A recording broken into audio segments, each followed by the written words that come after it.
Hallelujah. ದೇವರ ನಾಮಕ್ಕೆ ಮಹಿಮೆ ಆಗಲಿ. ನಾವು ನೇರವಾಗಿ ದೇವರ ವಾಕ್ಯದ ಕಡೆಗೆ ಹೋಗೋಣ. ಆಲ್ರೆಡಿ ಪ್ರಸಂಗವನ್ನೇ ಪ್ರಾರಂಭಿಸಿಬಿಟ್ರು. ಪ್ರಸಂಗ ನಾನು ನನ್ನ ಬಿಡುವಿನ ಸಮಯದಲ್ಲಿ ನಾನು ಹಾಸ್ಪಿಟ್ಲಲ್ಲಿ ಇರುವಾಗ ಬರೆದ ಕಾರ್ಯಗಳು ಅದು ಹೇಗೆ ಬರ್ತಾ ಇದೆ ಅಂತ ಅವರು ಸ್ವಲ್ಪ ಮುಂಚೆ ಅವರು ಪ್ರಸಂಗ ಮಾಡ್ತಾಯಿದ್ರು. ದೇವರಾತ್ಮನ ಹೇಗೆ ನಡೆಸ್ತಾನಂದರೆ ಅದು ನೀವು ಕೇಳುವಾಗ ನಿಮಗೆ ಗೊತ್ತಾಗುತ್ತದೆ. ಹಲ್ಲೆಲೂಯಾ. ಇಬ್ರಿಯ 13ನೇ ಅಧ್ಯಾಯ 5ನೇ ವಾಕ್ಯ. ಇಬ್ರಿಯ 13ನೇ ಅಧ್ಯಾಯ, ಇಬ್ರಿಯ ಚಾಪ್ಟರ್ 3:13-5. ದ್ರವ್ಯಾಶೆ ಇಲ್ಲದವರಾಗಿರ್ರಿ, ನಿಮಗಿರುವವುಗಳಲ್ಲಿ ತೃಪ್ತರಾಗಿರಿ. ನಾನು ನಿಮ್ಮನ್ನು ಎಂದಿಗೂ ಕೈ ಬಿಡುವುದಿಲ್ಲ, ಎಂದಿಗೂ ತೊರೆದು ಬಿಡುವುದಿಲ್ಲವೆಂದು ದೇವರು ತಾನೇ ಹೇಳಿದ್ದಾನೆ. ಹಲ್ಲೆಲೂಯಾ. ನಾವು ಲೋಕದಲ್ಲಿ ಎಲ್ಲರಿಗೂ ಆಸೆ ಇದೆ, ನಾವು ಆಸ್ತಿ ಸೇರಿಸಬೇಕು, ಐಶ್ವರ್ಯವಾಗಬೇಕು. ಯಾರು ದರಿದ್ರರಾಗಲಿಕ್ಕೆ ಇಷ್ಟಪಡಲ್ಲ. ಹಲ್ಲೆಲೂಯಾ. ನಮ್ಮ ಜೀವಿತದಲ್ಲಿ ಕಷ್ಟಗಳು, ಪ್ರಯಾಸಗಳು, ಸಂಕಟಗಳು ಬರಬೇಕಂತೇಳಿ ಆಸೆ ಪಡುವುದಿಲ್ಲ. ಆದರೆ ದೇವರು ಈ ಲೋಕದಲ್ಲಿ ಆತನು ಈ ಲೋಕದಲ್ಲಿ ಇರುವಾಗ ಹೇಗಿಂತಂದರೆ, ನಮ್ಮ ದೇವರು ಯಾವುದೇ ದ್ರವ್ಯಾಶೆ ಅವರಿಗೆ ಇರಲಿಲ್ಲ. ಆತನಿಗೆ ಏನಿದೆಯೋ, ಆತನಿಗೆ ಯಾವ ಬಟ್ಟೆ ಧರಿಸ್ತಿದ್ರೋ, ಯಾವ ರೀತಿ ಸೇವೆ ಮಾಡುತ್ತಿದ್ರೋ, ಯಾವ ರೀತಿ ನಡ್ಕೊಳ್ತಿದ್ರೋ ಅದರಲ್ಲಿ ಏನಾಗಿದ್ರು? ತೃಪ್ತರಾಗಿದ್ದರು. ಹಲ್ಲೆಲೂಯಾ. ಇವತ್ತು ನಮ್ಮ ಜೀವಿತದಲ್ಲಿ ತೃಪ್ತಿ ಇದೆಯಾ?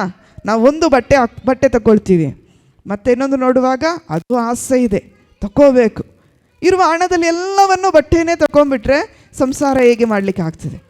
ಆಗುತ್ತಾ? ಆಸೆ ಬಸರಾಗಿ ಪಾಪವನ್ನು ಏರುತ್ತದೆಂಬುದಾಗಿ ಹೇಳುತ್ತದೆ. ಆಸೆ ಪಡುವುದು ಒಳ್ಳೆಯದು. ಆಸೆ ನಮ್ಮನ್ನು ಬಹಳ ಗಂಭೀರಕ್ಕೆ, ನಮ್ಮ ಮಿತಿ ಮೀರಿ ಹೋಗಬಾರ್ದು. ಹಲ್ಲೆಲೂಯಾ. ನಾನು ಎಂದಿಗೂ ನಿಮ್ಮನ್ನು ಕೈ ಬಿಡುವುದಿಲ್ಲ. ಯಾಕಂದರೆ ದೇವರು ಹೇಳ್ತಾನೆ, ಆಸೆ ಪಟ್ಟುದು ಒಳ್ಳೆಯದು, ಇದೇ ರೀತಿ ನಿನಗೆ ಅನುಗ್ರಹಿಸ್ತೀನಿ, ನಿಮಗೆ ಕೊಡ್ತೀನಿ. ಆದರೆ ನಾಳೆನೂ ಇದೆ, ನಾಳೆನೂ ನಿನ್ನನ್ನು ಒತ್ತು ಸಾಗಿ ಈ ಫೆಬ್ರವರಿ ತಿಂಗಳಲ್ಲಿ ನಿನ್ನ ಆಸೆಯ ಪ್ರಕಾರ ಎಲ್ಲವನ್ನೂ ನಡೆಸ್ತೀನಿ. ಎಂದಿಗೂ ನಾನು ನಿನ್ನನ್ನು ಕೈ ಬಿಡುವುದಿಲ್ಲ, ಎಂದಿಗೂ ತೊರೆದು ಬಿಡುವುದೂ ಇಲ್ಲ. ಮತ್ತೆ ಯಾಕೆ ನಿನ್ನ ಆಸೆಯಲ್ಲಿ ತೃಪ್ತಿ ಇಲ್ಲ? ಅದಕ್ಕಾಗಿ ದೇವರು ಹೇಳ್ತಾನೆ, ತೃಪ್ತಿ ಪಡ್ರಿ. ಮೊದಲು ದೇವರಲ್ಲಿ ನಾವು ಜಯಿಸಬೇಕಾದ್ರೆ, ನಮ್ಮ ಜೀವಿತದಲ್ಲಿ ಜಯಶಾಲಿಗಳಾಗಬೇಕಾದ್ರೆ ನಾವೇನು ಮಾಡಬೇಕು? ಮೊದಲು ತೃಪ್ತಿ ಹೊಂದಬೇಕು. ಹಲ್ಲೆಲೂಯಾ. ನಾವು ನೆನೆಸ್ಬೋದು, ಈ ಕಾರ್ಯಗಳು ಯೇಸು ಕ್ರಿಸ್ತನ ಜೀವಿತದಲ್ಲಿ ಈ ತೃಪ್ತಿ ಇತ್ತ. ಯೇಸು ಕ್ರಿಸ್ತನ ಈ ಲೋಕದಲ್ಲಿ 3 ಕಾರ್ಯವನ್ನು ಜಯಿಸಿದರು. ಆ ಕಾರ್ಯದ ಕುರಿತು ಇವತ್ತು ನಾನು ಮಾತನಾಡಲಿಕ್ಕಿದ್ದೇನೆ. ಹಾಗಾದರೆ ಈ ಕಾರ್ಯದ ಕುರಿತು ನಮ್ಮ ಜೀವಿತದಲ್ಲಿ ತೃಪ್ತಿ ಇದೆಯಾ? ಹಾಗಾದರೆ ಯೋಹಾನ 16ನೇ ಅಧ್ಯಾಯ 33ನೇ ವಾಕ್ಯ. ಯೇಸು ಏನನ್ನು ಜಯಿಸಿದ? ಯಾವುದನ್ನು ಜಯಿಸಿದ? ಲೋಕವನ್ನು ಜಯಿಸಿದ್ದೇನೆ, ನಾನು ಆತನ ಲೋಕವನ್ನು ಜಯಿಸಿದ್ದೇನೆ. ಹಲ್ಲೆಲೂಯಾ. ಯೇಸು ಕ್ರಿಸ್ತನು ಮೊದಲನೇದಾಗಿ ಯಾವುದನ್ನು ಜಯಿಸಿದ? ಲೋಕವನ್ನು ಜಯಿಸಿದನು. ಏಕೆಂದರೆ ನಾಳೆ ಆಗುವ ಮರಣ ದಂಡನೆ, ನೋಡ್ರಿ, ಮರಣ ದಂಡನೆ ಯೇಸು ಕ್ರಿಸ್ತನಿಗೆ ಒದಿಸಿದ್ರು, ಶಿಲುಬೆಗೆ ಏರಿಸಿದರು. ಅದು ತಿಳಿದಿತ್ತು ಆತನು. ಅವರು ದೇವರ ಪುತ್ರನು ತಾನೆ, ಆತನಿಗೆ ಗೊತ್ತು ನಡೆಯಬೇಕಾದುದು ಏನು, ಮುಂದೆ ಏನು ಆಗ್ತಿದೆ, ಜನರು ನನಗೆ ಏನು ಮಾಡುತ್ತಾರೆ, ಅದರಿಂದ ತಪ್ಪಿಸಿ ಓಡ್ಬೋದಿತ್ತು. ಆತನು ಓಡಲಿಲ್ಲ. ಅದೇನು ಮಾಡಿದ? ಅದರಲ್ಲೇ ತೃಪ್ತರಾಗಿದ್ದ. ಆತನು ತೃಪ್ತಿಯ ಜೀವಿತವನ್ನು ಹೊಂದಿದ್ದ. ಆದರೂ ಸಹ ಆತನು ಈ ರೀತಿಯಾಗಿ ಹೇಳಿಕೊಡುತ್ತಾನೆ, ಆತನು ನಿಜವಾಗಿ ಪರಲೋಕದಿಂದ ಬಂದವನು, ಮತ್ತೆ ಪರಲೋಕಕ್ಕೆ ಹೋಗುತ್ತಾನೆ. ಪಾಪಿಗಳಿಗಾಗಿ ಆತನು ಮರಣವು ಸೋಲಿಸಲಿಲ್ಲ. ಆತನ ಪಾಪಗಳಿಗಾಗಿ ಮರಣ ಸೋಲಿಲ್ಲ. ಲೋಕದ ಅಂಧಕಾರ ಮತ್ತು ಕೆಟ್ಟತನದ ಮೇಲೆ ಜಯದ ಬೂದಿ ಎಂದು ಆತನು ತಿಳಿದಿತ್ತು. ಹಲ್ಲೆಲೂಯಾ. ನಮಗೆ ಬರುವಂಥ ಸೋಲುಗಳು, ಕಷ್ಟಗಳು, ಪ್ರಯಾಸಗಳು ಇದನ್ನೆಲ್ಲ ಯಾರು ಜಯಿಸಿದ್ರು? ಯೇಸು ಕ್ರಿಸ್ತನು ಜಯಿಸಿದನು. ಅದಕ್ಕಾಗಿ ಹೇಳ್ತಾನೆ, ದೇವರು ಲೋಕವನ್ನು ಜಯಿಸಿದನು. ಹಾಗಾದರೆ ನಾವು ಲೋಕವನ್ನು ಜಯಿಸಬೇಕಾದ್ರೆ ಏನು ಮಾಡಬೇಕು? ಯೇಸು ಕ್ರಿಸ್ತನ ಹೆಜ್ಜೆ ಜಾಡಿನಲ್ಲಿ ನಾವು ನಡಿಬೇಕು. ಒಂದು ಮಾಡಿದರೆ ಸಾಕು. ಯೇಸು ಕ್ರಿಸ್ತನ ಹೆಜ್ಜೆ ಜಾಡಿನಲ್ಲಿ, ಆತನು ಹೇಳಿದ ಮಾರ್ಗದಲ್ಲಿ, ನಾನೇ ಮಾರ್ಗವು ಸತ್ಯವು ಜೀವವು ಆಗಿದ್ದೀನಿ ಅಂತ ಹೇಳಿದ ಮಾರ್ಗದಲ್ಲಿ ನಡೆದಾಗ ಏನಾಗ್ತದೆ? ಆಶೀರ್ವಾದವು ನಮ್ಮನ್ನು ಹುಡುಕಿಕೊಂಡು ಬರುತ್ತದೆ. ಹಲ್ಲೆಲೂಯಾ. ಅದಕ್ಕಾಗಿ ಯೇಸು ಕ್ರಿಸ್ತ ನೋಡಿ, ಆ ಶಿಲುಬೆಯ ಮರಣದಲ್ಲಿ ತೃಪ್ತನಾಗಿದ್ದ, ತೃಪ್ತಿ ಹೊಂದಿದ.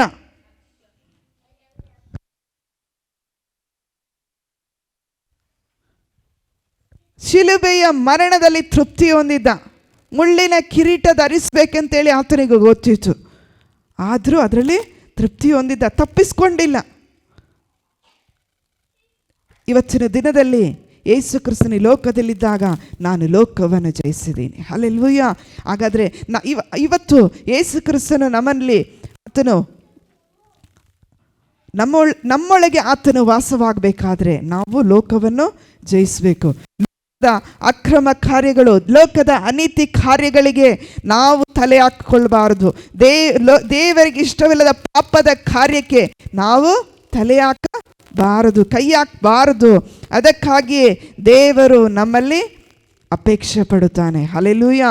ಎರಡನೇದಾಗಿ ರೋಮ 12ನೇ ಅಧ್ಯಾಯ 21ನೇ ವಾಕ್ಯ, ಅಲ್ಲಿ ಕೂಡ ಒಂದು ಕಾರ್ಯವು ಹೇಳಲ್ಪಟ್ಟಿದೆ. ಕೆಟ್ಟತನಕ್ಕೆ ಸೋತು ಹೋಗದೆ ಒಳ್ಳೆತನದಿಂದ ಕೆಟ್ಟತನವನ್ನು ಸೋಲಿಸು. ನೋಡ್ರಿ, ಯೇಸು ಕ್ರಿಸ್ತನ ಎರಡನೇದಾಗಿ ಯಾವುದನ್ನು ಜಯಿಸಿದ ಅಂದರೆ ಕೆಟ್ಟತನಕ್ಕೆ ಸೋತು ಹೋಗದೆ. ಯೇಸು ಕ್ರಿಸ್ತನ ಮುಂದೆ ಸೈತಾನನು ಬಂದು ದೊಡ್ಡ ಬೆಟ್ಟವನ್ನು ತೋರಿಸಿ ಏನು ಹೇಳುತ್ತಾರೆ? ಈ ಬೆಟ್ಟದಿಂದ ಕೆಳಕ್ಕೆ ಧುಮುಕು, ಇದೆಲ್ಲ ನಿನಗೆ ಕೊಡುತ್ತೀನಿ, ಈ ಲೋಕದಲ್ಲಿ ಎಲ್ಲ ಕಾರ್ಯಗಳನ್ನು ಕೊಡುತ್ತೀನಿ. ಆತನ ಕೆಟ್ಟ ಮಾರ್ಗಕ್ಕೆ ಆತನ ನಡೆಸಲಿಕ್ಕೆ ನೋಡಿದ್ರು, ಆದರೆ ಅದರ ಮೇಲೆ ಆತನು ಜಯಶಾಲಿಯಾದನು. ಹಲ್ಲೆಲೂಯಾ. ಎಲ್ಲ ವೈಭವವನ್ನು ತೋರಿಸಿ ಇವತ್ತು ನಮ್ಮನ್ನು ಹಂಗೆ, ನಾವು ಒಂದು ಕಡೆಗೆ ನಮ್ಮನ್ನು, ನಮ್ಮ ಒತ್ತಿಗಿರುವವರು, ನಮ್ಮ ಗೆಳೆಯರಾಗಲಿ, ನಮ್ಮ ಸಹೋದರರಾಗಲಿ, ನಮ್ಮ ಸಹೋದರಿಯಾಗಲಿ, ಇದಕ್ಕೆ ಕೈ ಹಾಕು, ಇದಕ್ಕೆ ದೇವರಿಗೆ ಇಷ್ಟು ಸಾಲ ಮಾಡೋದು ದೇವರಿಗೆ ಇಷ್ಟ ಇಲ್ಲ, ಬಡ್ಡಿ ತಕ್ಕೊಳ್ಳೋದು ದೇವರಿಗೆ ಇಷ್ಟವಿಲ್ಲ.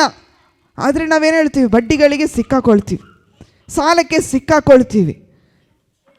ಆ ಸಾಲದಿಂದ ಹೊರ ಬರಲಿಕ್ಕೆ, ಆ ಶಾಪದಲ್ಲಿ ಮುಳುಗಲಿಕ್ಕೆ ನಮ್ಮನ್ನು ಬಿಡುತ್ತದೆ. ಅದಕ್ಕಾಗಿಯೇ ಕೆಟ್ಟತನಕ್ಕೆ ಸೋತು ಹೋಗಬಾರ್ದು. ತಕ್ಕೊಳ್ಳಿ ಅಂತ ಹೇಳುವಾಗ ಪರವಾಗಿಲ್ಲ, ಇವಾಗ ಬೇಡ, ನಮಗಿರೋದ್ರಲ್ಲೇ ನಾವು ತೃಪ್ತಿ ಪಡ್ತೀವಿ. ಯೇಸು ಕ್ರಿಸ್ತನ ಹಾಗೆ ಆತನಲ್ಲಿ ಇದ್ದದಕ್ಕಾಗಿ ತೃಪ್ತಿ ಹೊಂದಿದ. ಹಲ್ಲೆಲೂಯಾ. ಇವತ್ತು ನಮಗೆ ತೃಪ್ತಿ ಇದೆಯಾ? ನಮ್ಮ ಜೀವಿತದಲ್ಲಿ ತೃಪ್ತಿ ಪಡದೇ ಇದ್ದರೆ ಅನೇಕ ಆಶೀರ್ವಾದವನ್ನು ಕಳ್ಕೊಳ್ತೀವಿ. ಅದಕ್ಕೆ ಕೆಟ್ಟತನಕ್ಕೆ ಸೋತು ಹೋಗಬಾರ್ದು. ಒಬ್ಬ ಗೆಳೆಯನ ಹೇಳ್ತಾನೆ, ಒಂದು ಸಾರಿ ಕುಡಿ, ಏನಾಗಲ್ಲ, ಬೇಡ, ಅದಕ್ಕೆ ಕುಡಿಬೇಡ, ನಾನು ಬಿಟ್ಟಿದ್ದೀನಿ. ಬಿಟ್ಟರೆ ಪರಿಪೂರ್ಣವಾಗಿ ಬಿಟ್ಟುಬಿಡ್ರಿ. ಒಂದು ಸಾರಿ ನಾವು ಒಬ್ಬ ಹೇಳ್ತಾನೆ, ಪರವಾಗಿಲ್ಲ, ಒಂದು ಸಾರಿ ಸಿಗರೆಟ್ ಸೇರು, ಒಂದು ಸಾರಿ ನಮ್ಮೊಟ್ಟಿಗೆ ಹ್ಯಾಪಿ ಮಾಡು, ಸಂತೋಷಪಡು, ಬೇಡ ಅಂಥೇಳಿ ಹೇಳ್ಬೇಕು, ಹೇಳುವರಾಗಿರ್ಬೇಕು. ಅದಕ್ಕಾಗಿ ಕೆಟ್ಟತನಕ್ಕೆ ಒಂದು ಸಾರಿ ಕೆಟ್ಟ ಕೆಲಸ ಮಾಡು, ಪರವಾಗಿಲ್ಲ, ಏನಾಗಲ್ಲ, ಏನಾಗ್ತದೆ, ಬೇಡ, ನನ್ನ ದೇವರು ನನಗೆ ಹೇಳಿದ್ದಾರೆ ಈ ಕೆಟ್ಟ ಮಾರ್ಗದಲ್ಲಿ ನಡಿಬಾರ್ದು, ಈ ಕೆಟ್ಟ ದಾರಿಯಲ್ಲಿ ಇರಬಾರ್ದು ಅಂತೇಳಿ ದೇವರು ನನಗೆ ಹೇಳಿದ್ದಾರೆ. ಈ ಕೆಟ್ಟತನಕ್ಕೆ ನಾನು ಸೋತು ಹೋಗಲ್ಲ ಅಂಥೇಳಿ ನಿಮ್ಮ ಒಳ್ಳೆತನದಿಂದ ಅಲ್ಲಿ ಜಯಶಾಲಿಗಳಾಗಬೇಕು. ಅದಕ್ಕಾಗಿ ಹೇಳ್ತಾನೆ, ಕೆಟ್ಟತನಕ್ಕೆ ಸೋತು ಹೋಗದೆ ಒಳ್ಳೆತನದಿಂದ ಕೆಟ್ಟತನವನ್ನು ಸೋಲಿಸು. ಒಳ್ಳೆತನದಿಂದ ಆ ಕೆಟ್ಟತನವನ್ನು ತಳ್ಳಬೇಕು. ಹೇಗೆ?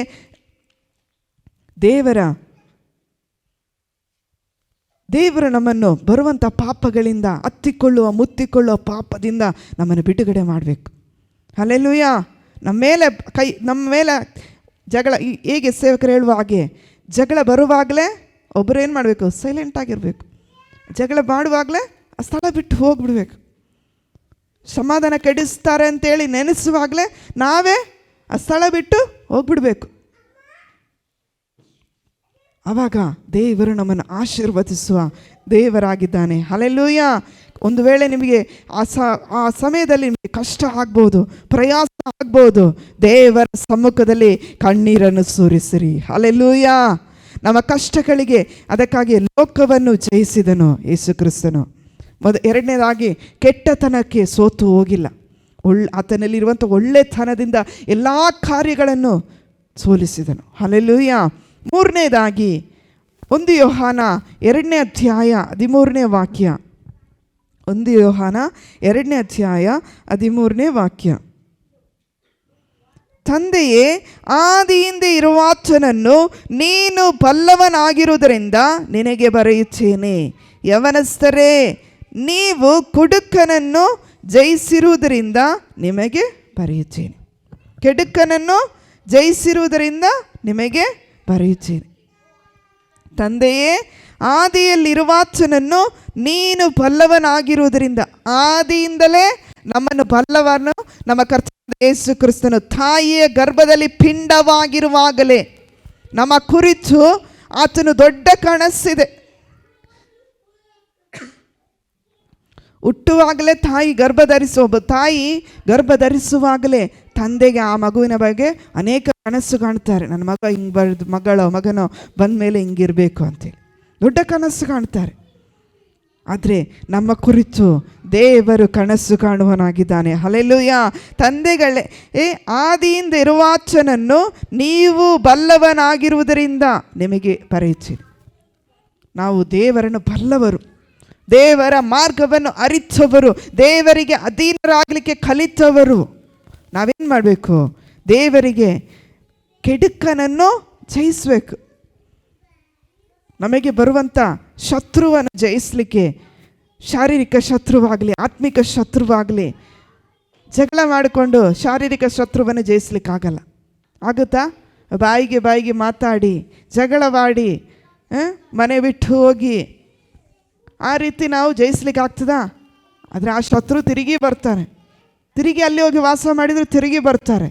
ಆದರೆ ಒಂದು ಮಾಡ್ಬೋದು, ಪ್ರಾರ್ಥನೆಯಲ್ಲಿ ಯಾವ ಶತ್ರುವನ್ನಾಗಲಿ ಇಡಬೇಕು.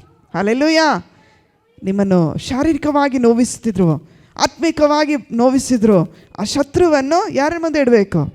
ದೇವರ ಮುಂದೆ ಇಡಬೇಕು. ಕೆಡುಕನನ್ನು ನೀವು ಜಯಿಸಿದ್ರಿಂದ, ಕೆಡುಕನನ್ನು ನಾವು ಜಯಿಸಬೇಕು. ಯೇಸು ಕ್ರಿಸ್ತನು ಇದೇ 3 ಕಾರ್ಯ ಮಾಡಿದ್ದು. ಆತನ ಜಯ ಹೊಂದುವುದಕ್ಕಾಗಿ ಈ 3 ಕಾರ್ಯ ಮಾಡಿದ. ನಾನು ಲೋಕವನ್ನು ಜಯಿಸಿದ್ದೀನಿ, ಕೆಟ್ಟತನದ ಮೇಲೆ ಆತನು ಮನಸ್ಸು ಕೊಟ್ಟಿಲ್ಲ. 3ನೇದು ಕೆಡುಕನನ್ನು ಜಯಿಸಿದರು. ಹಲ್ಲೆಲೂಯಾ. ಹಾಗಾದರೆ ಈ 3 ಕಾರ್ಯಗಳನ್ನು ಮಾಡಿದರೆ ನಮ್ಮ ಜೀವಿತದಲ್ಲಿ ಏನಾಗ್ತದೆ ನಾವು ಹೇಳ್ಬೋದು. ಈ 3 ಕಾರ್ಯ ಮಾಡಿದರೆ ನಮ್ಮ ಜೀವಿತದಲ್ಲಿ 2 ಕೊರಿಂಥ್ಯ 4ನೇ ಅಧ್ಯಾಯ 17ನೇ ವಾಕ್ಯ. ನೀವು ನನ್ನಲ್ಲಿ ಮನಃಶಾಂತಿಯನ್ನು ಹೊಂದಿದವರಾಗಿರಬೇಕೆಂದು ಇದನ್ನೆಲ್ಲ ಹೇಳುತ್ತೇನೆ. ಹಲ್ಲೆಲೂಯಾ. ಲೋಕದಲ್ಲಿ ನಿಮಗೆ ಸಂಕಟ ಉಂಟು, ಧೈರ್ಯವಾಗಿರಿ, ನಾನು ಲೋಕವನ್ನು ಜಯಿಸಿದ್ದೀನಿ.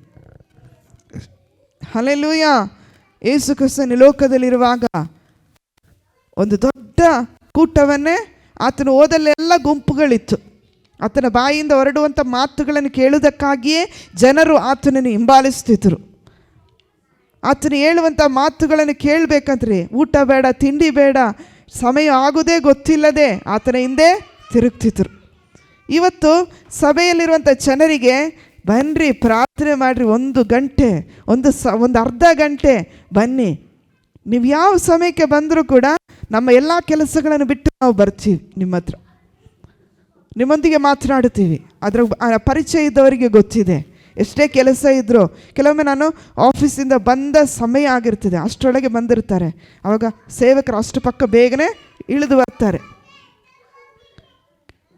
ಸಭೆಗೆ ಬಂದು ಪ್ರಾರ್ಥನೆ ಮಾಡುವಂಥ ಜನರಿಗೆ ಗೊತ್ತು. ತಕ್ಷಣ ಬಂದು ಅವರೊಂದಿಗೆ ಅವರೆಲ್ಲ ಕಾರ್ಯಗಳನ್ನು ವಿಚಾರಿಸಿ, ಅವರ ಕಾರ್ಯಗಳನ್ನು ವಿಚಾರಿಸಿ, ಅವರಿಗಾಗಿ ಪ್ರಾರ್ಥಿಸಿ, ಅವರಿಗೆ ಸಂತೋಷವಾಗಿ ಸಮಾಧಾನವಾಗಿ ಹೋಗಿ ಬನ್ನಿ ಅಂತ ಹೇಳಿ ಮೇಲೆ ಹೋಗೋದು. ಹಲ್ಲೆಲೂಯಾ. ನಮ್ಮ ಎಲ್ಲ ಕೆಲಸವನ್ನು ಅಲ್ಲಿ ಬಿಟ್ಟು ಆದಮೇಲೆ ನಮ್ಮ ಕೆಲಸ ನಾವು ಪ್ರಾರಂಭ ಮಾಡೋದು. ಮೊದಲು ನಾವು ಸಭೆಗೆ ಬರುವಂಥ ಜನರ ಮೇಲೆ ನಾವು ಅವರ ಕಾರ್ಯಗಳನ್ನು ಭಾಳ ಗಂಭೀರವಾಗಿ ತೆಗೆದುಕೊಳ್ತೀವಿ. ಹಲ್ಲೆಲೂಯಾ. ಅವರಿಗಾಗಿ ಪ್ರಾರ್ಥನೆ ಮಾಡಿದ್ರೆ, ಅದಕ್ಕಾಗಿ ಹೇಳ್ತೀವಿ ಪ್ರತಿದಿನ ಬನ್ನಿ. ಅದಕ್ಕಾಗಿ ಇಲ್ಲಿ ಯೇಸು ಕ್ರಿಸ್ತನು ಕೂಡ ತನ್ನನ್ನು ಸುತ್ತುವರಿದ ಜನರ ಕುರಿತೇ ಆತನ ಚಿಂತೆಯುಳ್ಳವರಾಗಿದ್ದರು. ಅವರ ಮನಃಶಾಂತಿಗಾಗಿ. ನೋಡ್ರಿ, ಯೇಸು ಕ್ರಿಸ್ತನ ಒಂದು ಕಡೆ ಆತನು ನಡೆದು ಹೋದಾಗ 3 ಗಂಟೆ ಆಯಿತು, ಏನೂ ಇಲ್ಲ ತಿನ್ನಲಿಕ್ಕೆ, ಏನೂ ಇಲ್ಲ ಊಟ. ಆವಾಗ ಒಂದು ಮಗನು ಅವರ ತಾಯಿ ಕೊಟ್ಟ 5 ರೊಟ್ಟಿ 2 ಮೀನು.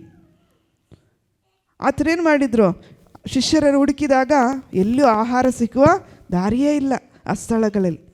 ಆವಾಗ 5 ರೊಟ್ಟಿ 2 ಮೀನನ್ನು ತಂದು ದೇವರಿಗೆ ಸ್ತೋತ್ರ ಮಾಡಿ, ಆ ಹುಡುಗನ ಹತ್ರ ಕೇಳಿದ ತಕ್ಷಣ 2 ಇಟ್ಕೊಂಡು 2 ಕೊಡ್ಬೋದು.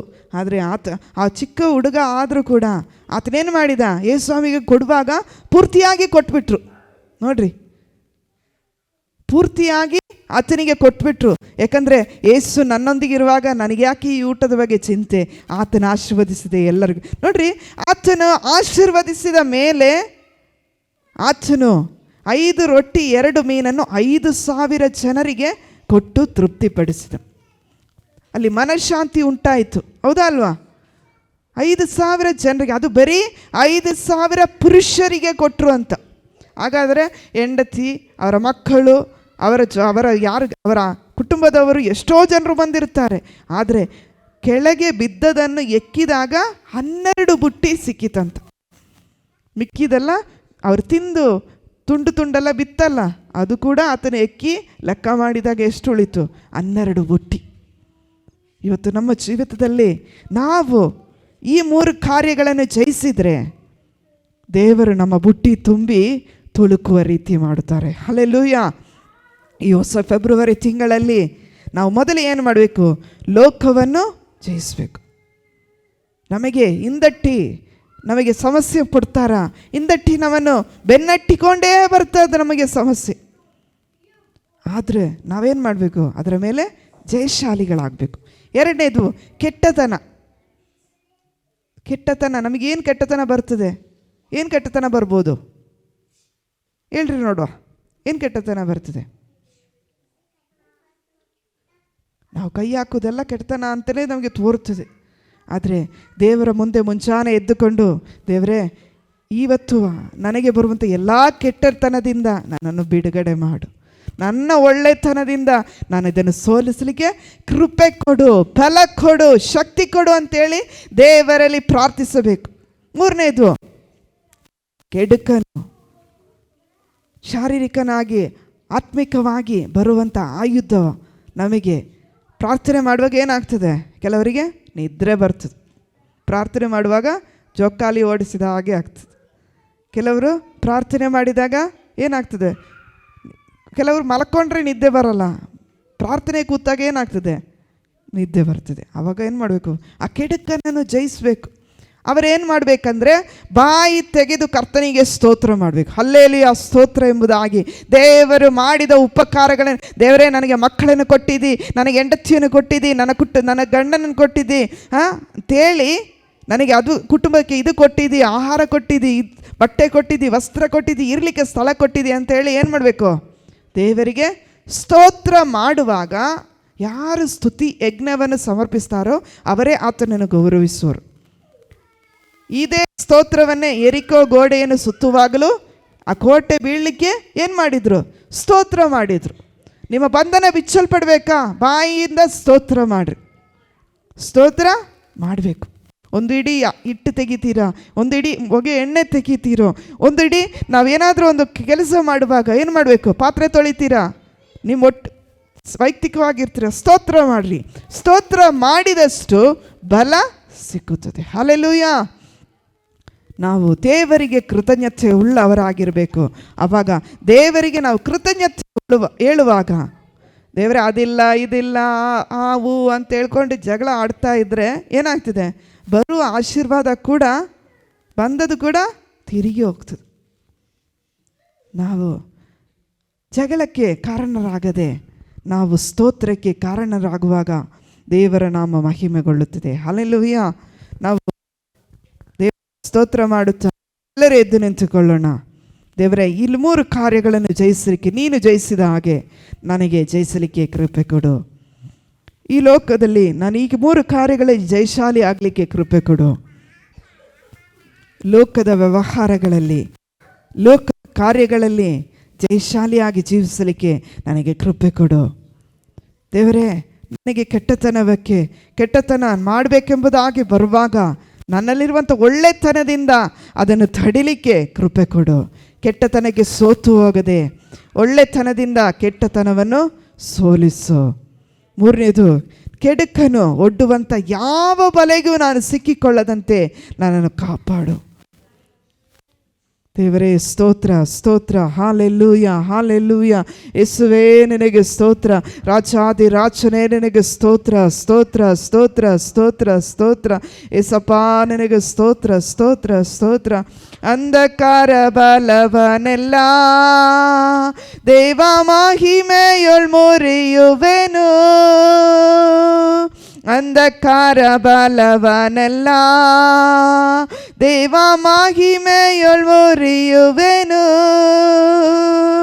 ಯೇಸುವಿನ ರಕ್ತವು ನನ್ನ ಯುದ್ಧವು, ಭಯವಿಲ್ಲ ಜಯವೇ ನಗೆ, ಎಂದು ಭಯವಿಲ್ಲ ಜಯವೇ ನಗೆ. ಯೇಸುವಿನ ರಕ್ತವು ನನ್ನ ಯುದ್ಧವು, ಭಯವಿಲ್ಲ ಜಯವೇ ನಗೆ. ಎಲ್ಲರ ಕೈಗಳನ್ನು ತಟ್ಟು. ಎಂದು ಭಯವಿಲ್ಲ ಜಯವೇ ನಗೆ. ಯುದ್ಧವಾಧಾರಿಸಿ ಹೋರಾಡುವೆ, ಜಯಗೊಳ್ಳುವೆ. ಯುದ್ಧವಾಧಾರಿಸಿ ಹೋರಾಡುವೆ, ಜಯಗೊಳ್ಳುವೆ. ಸೈನ್ಯಗಳ ಕರ್ತನಿರಲು ಮಹಾಪೌಳಿಯ ದಾಟುವೆನು, ಸೈನ್ಯಗಳ ಕರ್ತನಿರಲು ಮಹಾಪೌಳಿಯ ದಾಟುವೆನು. ಆಕಾಶ ಮಂಡಲದ ಲೋಕಾಧಿಪತಿಯು ನಡುಗುತ್ತ ಓಡುವನು, ಭಯದೆ ನಡುಗುತ್ತ ಓಡುವನು. ಅಂಧಕಾರ ಬಲವನೆಲ್ಲ ದೇವ ಮಹಿಮೆಯೊಳ್ ಮುರಿಯುವೆನು, ಅಂಧಕಾರ ಬಲವನೆಲ್ಲ ದೇವ ಮಹಿಮೆಯೊಳ್ ಮುರಿಯುವೆನು. ಯೇಸುವಿನ ರಕ್ತವು ನನ್ನ ಯುದ್ಧವು, ಭಯವಿಲ್ಲ ಜಯವೇ ನಗೆ, ಎಂದು ಭಯವಿಲ್ಲ ಜಯವೇ ನಗೆ. ಯೇಸುವಿನ ರಕ್ತವು ನನ್ನ ಯುದ್ಧವು, ಭಯವಿಲ್ಲ ಜಯವೇ ನಗೆ, ಎಂದು ಭಯವಿಲ್ಲ ಜಯವೇ ನಗೆ.